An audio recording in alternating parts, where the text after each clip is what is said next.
And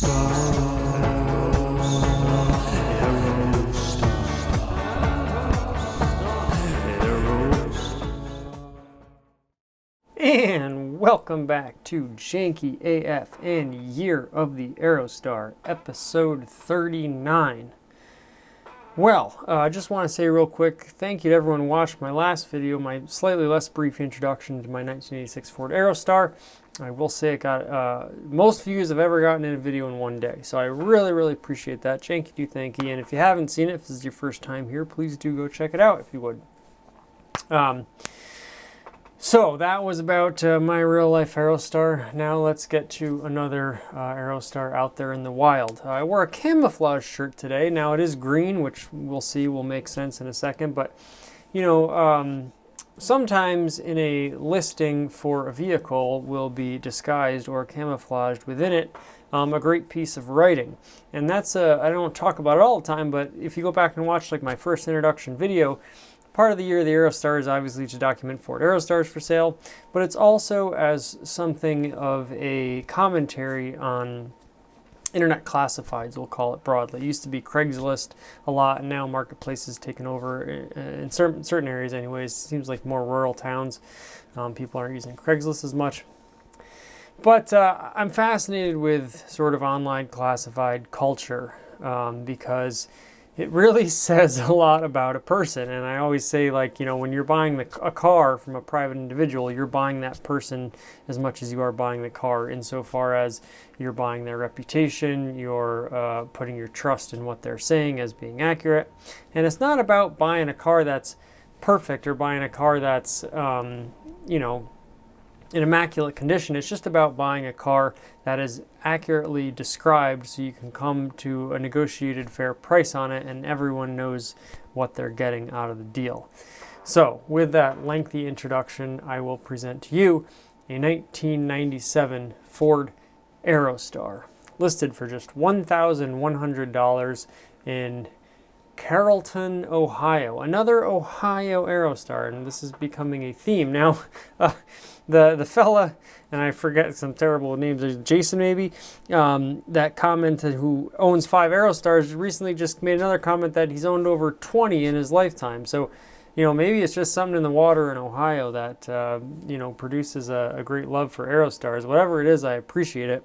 And my 1993 Aerostar just came back. If you see on Instagram, afjanky, you'll see some stunning pictures of that, and I will have more updates on that very soon. All right, enough of that.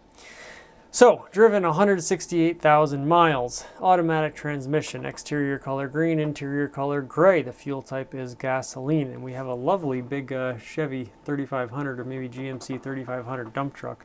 One time I looked at it was a Chevy Suburban, a GMC Suburban with a diesel motor in it. I think a 6.5 liter, I believe. Didn't end up buying it. Some other stuff happened, but really cool car. I don't know if it's a diesel or not. Anyways, underrated diesel trucks, those GMC and Chevys. So, we're talking about Aerostars today. Let's get right into this description. Now, you know, a big phrase in our culture these days is send it, you know? And most people know what that means, but I'll do a poor job of paraphrasing it. By the way, this is just paint on my hand. If you're seeing that, I am a painter. Janky Painting and Toilet Company. Actually, it's stain, solid stain. Send it, you know, it's sort of like get her done or go for it, or it's, you know, no F's given, something along those lines, you know. And in life, it's kind of a good mantra, because in life sometimes you just have to send it. It's funny because it seems like it's used in sort of a working man's or working person's vernacular, but I actually think, or I could believe, it originated from, you know, like sending an email or sending a message to someone, where you're just saying, like, send it, let it go, let it fly, and come what may. Maybe that's a literal interpretation of it. Anyways, I think this has strong send it vibes to it, and you know, I just appreciate it on a certain level. So, seller's description. This clapped out brick on wheels runs and drives like a van. A van that's been dropped from a truck. Which is funny because some people would say that the Aerostar is sort of like a van body dropped onto a truck. So you have to read carefully. A van that's been dropped from a truck. Boy, does it go, though. You can't kill this thing. It's like a catfish. Sleek and sexy, yet unkillable.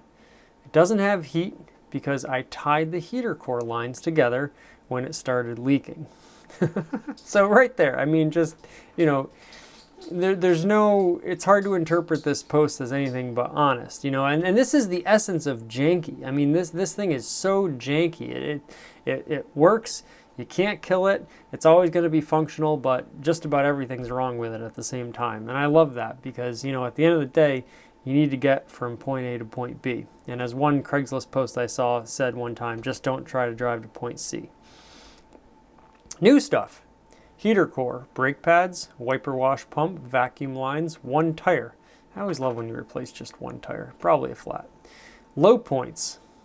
I like this too because a lot of times you write the good and the bad. This is a 3-tiered section. So we have new stuff, low points, and I like that it's not just bad, it's low points. It's not necessarily bad, it's just on the lower end of the things that are good.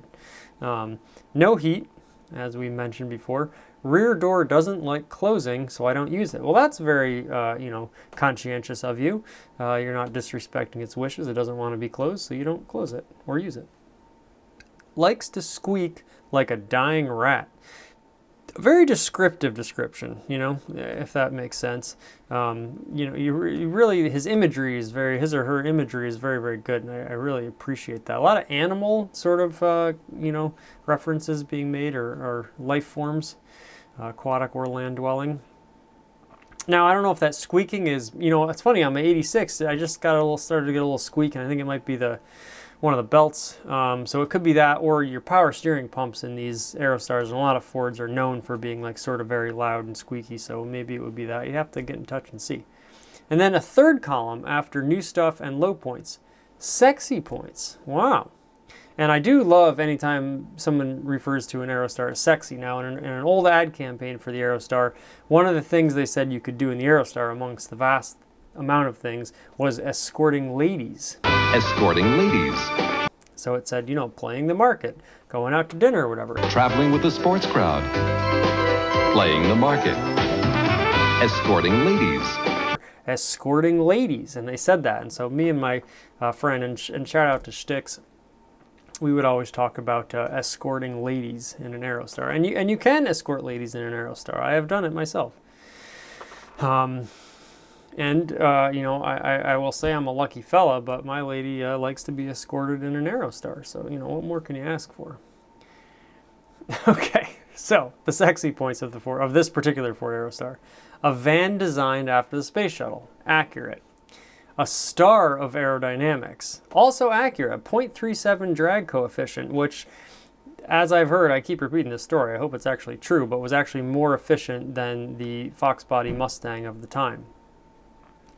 Groundbreaking sexualized body style, which even makes the most staunch celibate swoon. Wow. Spicy. Very spicy. Caliente. You know, this, you know, speaking of send it, when this person wrote this description, they really sent it. They just let it all hang out and let it all out there. An absolute lady slayer of a wagon, turns all heads, even the blind, because of the sounds.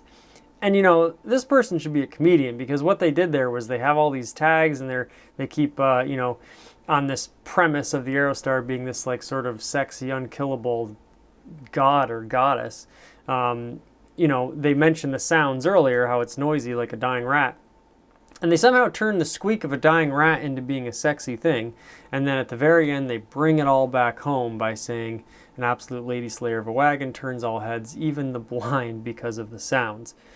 Which is also hilarious, just in and of itself, out of context, you know, a car turning heads, even, you know, blind folks because of the sounds, is just very, very funny to me. So, I just thought that was a fantastic post. I suppose we should talk about the van itself, now that we've read that wonderful description. Not a lot of pictures. Obviously, you know, you got some pretty significant rocker panel rust going on here. It is this sort of forest green color, very standard Aerostar color. I think it looks very nice. No two-tones or anything of that nature. Now, I do see right here, it says it's a 97. I'm seeing amber in these taillights, so either they were replaced or maybe it's like, you know, 95, 96. Actually, it could be anywhere, but not 97. But maybe the taillights were replaced. Who am I to say?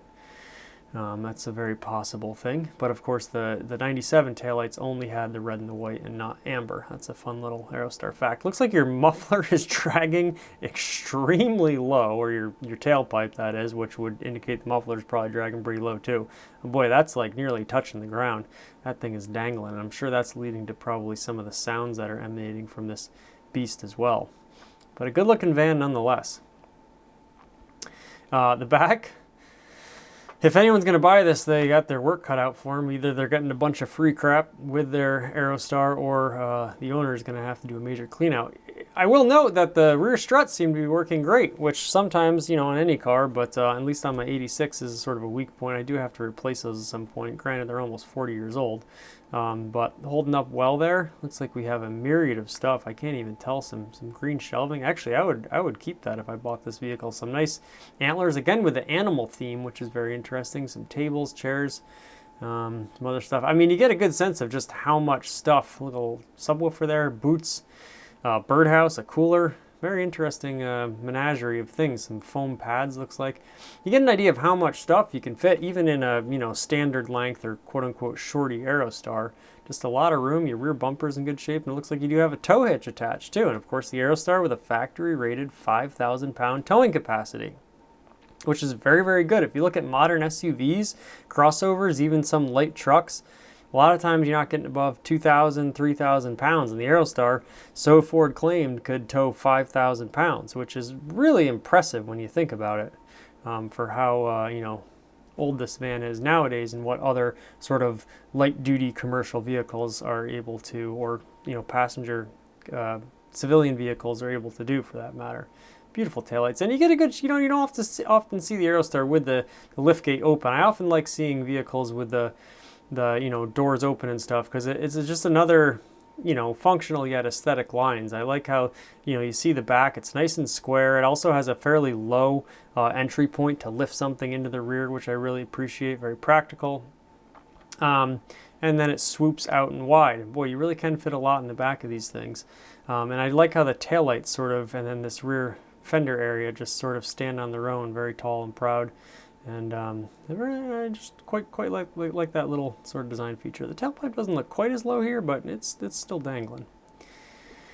And then, of course, you know, I'm surprised there's not like a Send It sticker on here or something, because we have Aerostar XLT and they've added a Power Stroke turbo diesel and a Duramax logo to it, which I just think is hilarious. Now, I may be in the minority here, but I love like false badging. I love when people put Mercedes symbols on their Toyotas or whatever it is. Like, it's funny to me, and you can't take yourself too seriously. And there's people that are, you know, you hear about Porsche enthusiasts, and I love Porsches, so I'm not signaling out any particular brand or anything like that. But let's be honest, there's like quite a bit of snootiness in some elements of the automotive world, just like all, you know, walks of life. I think the false badging is just like sort of a giant middle finger to, you know, this perfectionistic impulse of some people to, you know, be a Puritan about certain automotive things. Like, they're just cars, they're supposed to be fun. And so I think it's funny when people do that. Certainly could be featured on, you know, the worst spec Instagram account. Something of that nature. So that's funny. Now, when I first did see this, I had to just read over the description again and make sure it wasn't actually a diesel swapped Aerostar, because I've always wanted a diesel Aerostar, and then of course I would convert it to waste vegetable oil. Now, there was supposed to be a diesel option offered in the Aerostar. It was going to be offered as a factory option, and for some reason they decided against it. Which is too bad, because those would really be gems. And I would imagine a lot of those diesel incarnations probably would have been in the earlier run of the Aerostars, where there was more manual transmissions generally. And a manual diesel factory Aerostar would be quite the thing. So that's maybe like the one thing that the Aerostar didn't offer. You know, all-wheel drive it offered, obviously tremendous cargo space, you know, a variety of different lengths of the vehicle, but they never had a factory diesel, and that's kind of sad to me. But it was going to be designed with one, so if you wanted to sort of take a broader view, you could say that even just by virtue of it, of the engineers wanting to put a diesel in it, or the company executives wanting to put a diesel in it, you can just see the aspirational quality of the Aerostar and how just versatility really was sort of a focal point of the vehicle. And of course, as they point out, I think a very sexy design. It's sleek, it's you know, minimalistic in a way, very sophisticated in a way, and you know, like many good things, like sort of subtly charming. You know, it kind of hits you over the head with its styling initially, but then the more you get into it, the more you realize all the sort of charisma that it has, but in very nuanced, subtle places. So I really, really enjoy that. So, boy, just a really great listing and a great Aerostar. And, you know, with 168,000 miles. Now, it sounds like this vehicle will need quite a bit of work to get it up to snuff. That being said, it doesn't seem like there's any major, you know, engine or transmission problems. So, you know, if you clean up the rocker rust a little bit, you know, get the exhaust figured out, and then, you know, maybe look at some of the belts and stuff like that. For $1,100, you're getting a running, driving vehicle, and that's very rare this day and age. You know, I just was talking to a fellow, and I was like, you know, now basically the bottom line for a running, driving car is around $2,000, maybe $1,500, $1,600. It used to be you could get a running, driving car for $800, and you know, time goes on and prices go up, and people like me, you know, shout, "Get off my lawn." But it is just interesting to see how you know, the sort of bottom of the line for what you can get running, driving, you know, is a little bit higher than it used to be. But nonetheless, there are deals to be had in this 1997, or so they are saying. Who's to say? Ford Aerostar. You know, you're getting a running, driving vehicle for $1,100, and a very practical one, one that you could work out of, that you could transport lots of people or things with. And so just goes to show, you know, the unending versatility of the Aerostar. And I think also, and what I like about this post, it also shows that it is a very, you know, appealing vehicle, sexy, you might even say. So I really, really appreciated that. Stay tuned for much more Aerostar content. As always, we never say it, but we've gotten an influx of subscribers to the channel, and Janky do thank you to all the new subscribers. And if you haven't, please do, because algorithm, blah, blah, blah. It's just, you know, it's a cheap, easy thing you can do to make someone else's life better. And I think if there's a cheap, easy way to make someone else's life better, you know, why not take it? So there you have it. Just a great one. Another wonderful year of the Aerostar here on Janky AF. And until next time, Janky do thanky.